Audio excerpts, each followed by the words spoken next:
Nikita, thank you for sharing your story with us. We always talk about how unlocking other people's potential comes from talking about what we've been through. So please, can you give us some insight into your story, your background, and some of the trauma that's led you to this powerful position that you're in today?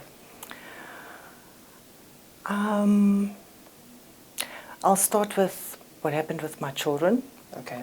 I thought my children were okay. And when they were young, I used to teach them that no one touches their privates. They don't touch anybody else's privates. And it was about 3 years ago, my son told me that he'd been sexually assaulted continuously. For about 5 years. And then I found out that my other son had also been sexually abused. So when that happened, I was completely devastated because I never thought that, you never think it's going to happen to you or really your family or, And it did. Both of my kids, both of my sons. Was this in the home, outside of the home, somebody that they knew? Because it's always somebody who, it usually is somebody that the children know and trust. Well, it was school and home. And then for myself, I must have been about 8 or 9. Oh, Nikita. Family member. I would say fiddled with myself and my sister. Yeah. And through that, he made me sexually aware before I was actually supposed to be. Yeah. I'm sure you understand that, yeah. So that caused me to be promiscuous.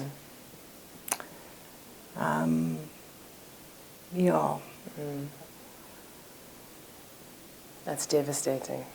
It really is devastating. Yeah. And then that also led to making bad choices in relationships. Sure. And my 3 major relationships that I had, I was cheated on, I was abused financially, I was emotionally abused, financially abused, and then being cheated on. So I won't say... People don't talk often about financial abuse. Can you describe what that is? Okay, my financial abuse was, my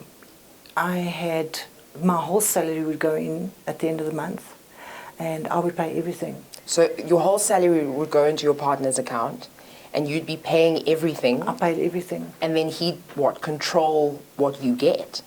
Or how you live? Everything, yeah. Yeah. He would lock the fridge. He got himself a separate fridge, and then he would lock the fridge. So my children couldn't get the Coke or the cheese or, whatever he didn't want them to get their hands on. Wow. Yeah.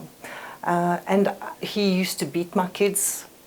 And, I just, at that time, I thought, this is how life is, this is just, it's normal. You don't actually think that this is a type of abuse. Absolutely. And, he cheated on me. I can actually tell you that I could actually fill an A4 page in columns with names of, telephone numbers of these girls. Yeah. And then, just one day I just decided I can't take it anymore, and I packed his bags. And he actually used to leave home and not come back and leave me with no money and no food at home. And children. And the children. Yeah. And, just the one day I used to sit and cry, please don't leave me, please don't leave me, thinking, I won't be able to survive without him, because I was so used to my salary being used on everything and being dependent on him to buy the food in the house or, whatever we needed. It's an interesting thing because quite obviously with financial constraints like that, you had stopped realizing that actually you were the breadwinner. You brought the money home. He had just taken your mentality to a point where you thought you were relying on him. Yes. So the psychological kind of degradation of who you are as a person had led you to then feel dependent on him, when actually he was dependent on you. Yeah. Actually, yes, you're right. He was dependent on you. Yeah. And I believe it took quite a while for you to get to that day where you kicked him out. Yes. Talk to me about that process and what some of the internal workings were to finally get to that point. And I know that point where it's this far and no further, buddy. Right? Yeah. Yeah. Yeah. How did you get there?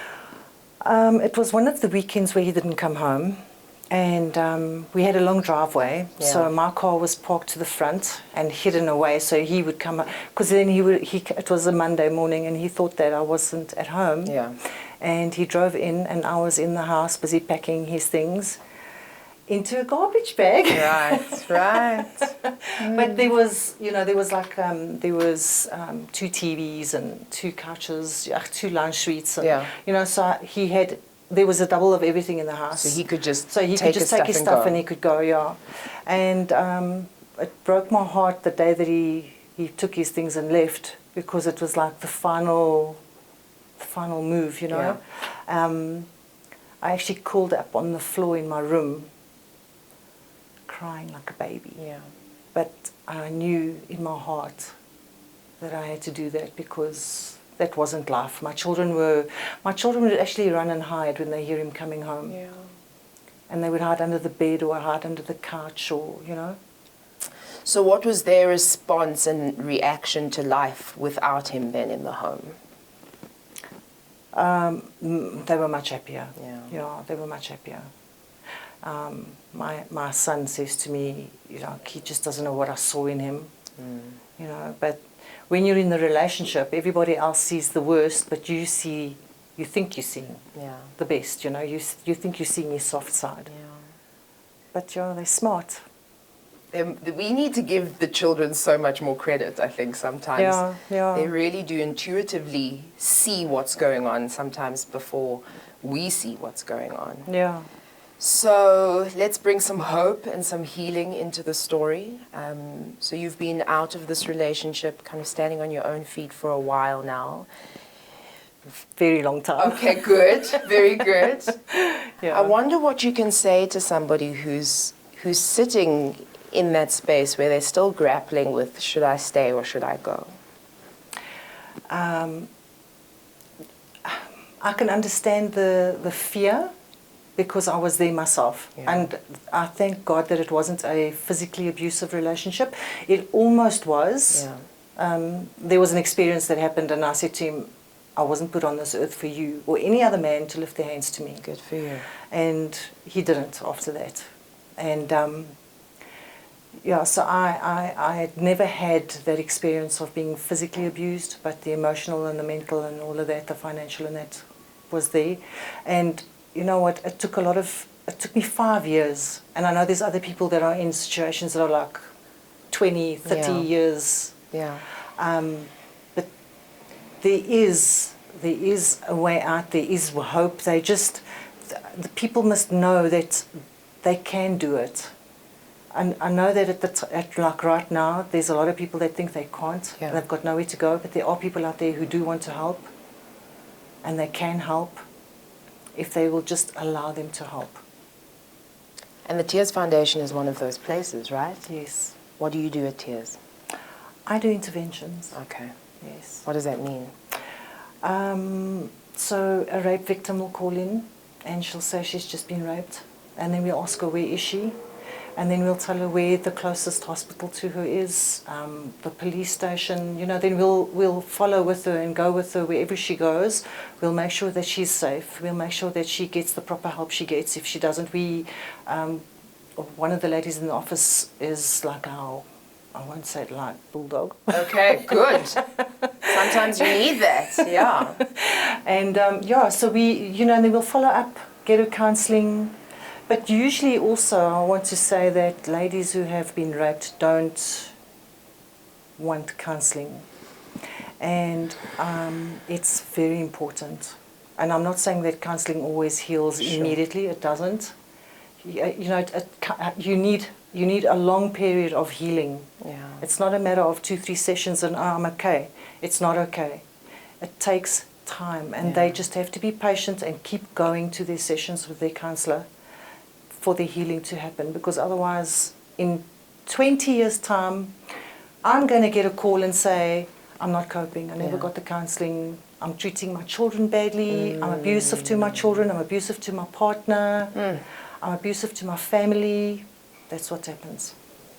Well, thank you for sharing. I think you've given us so much insight from your own story to the work that Tears does. It's really quite empowering, so thank you. Thank you.